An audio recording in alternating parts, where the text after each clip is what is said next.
Devant LED TV, model number 55 UHD 201. Problem niya, no display. Ngayon, ito, buksan natin.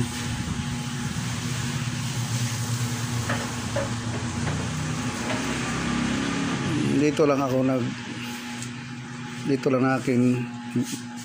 lang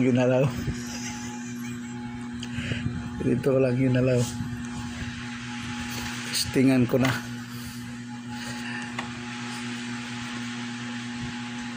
Testing.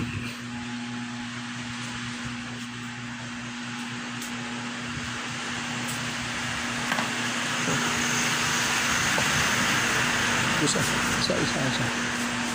Ayun. Whoop. Tingnan natin. Iyon, oh. Yan.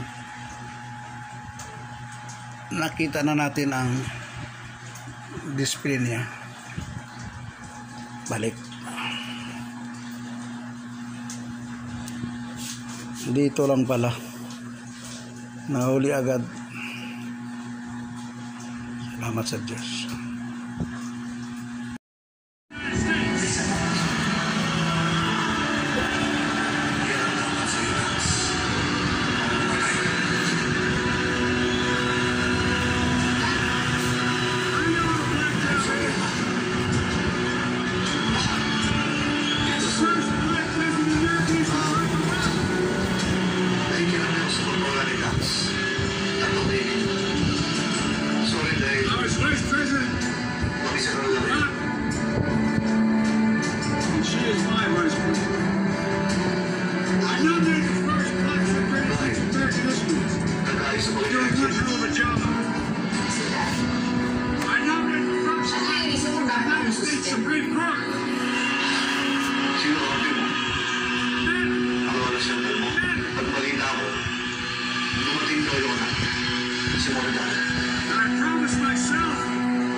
My administration would look like I found a new family.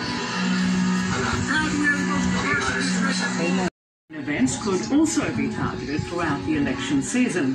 Authorities are also concerned about hoax bomb threats, reports of fake crimes to trigger a law enforcement response, or doxing of election officials in an attempt to disrupt political rallies and events. CNN senior national security analyst Juliet Kayyem joins me now from Cambridge, Massachusetts. Good to have you back with us. 85 inches. Thanks for having me. No display so problem. We have learned that the U.S. Secret Service ramped up security around Donald Trump in recent weeks in response to intelligence indicating an Iranian plot to kill him. Now, sources say there are no known links to the assassination attempt on Trump Saturday, but that raises even more serious questions about how the shooter was still able to get a clear shot of the former president with all this additional security. What's your response to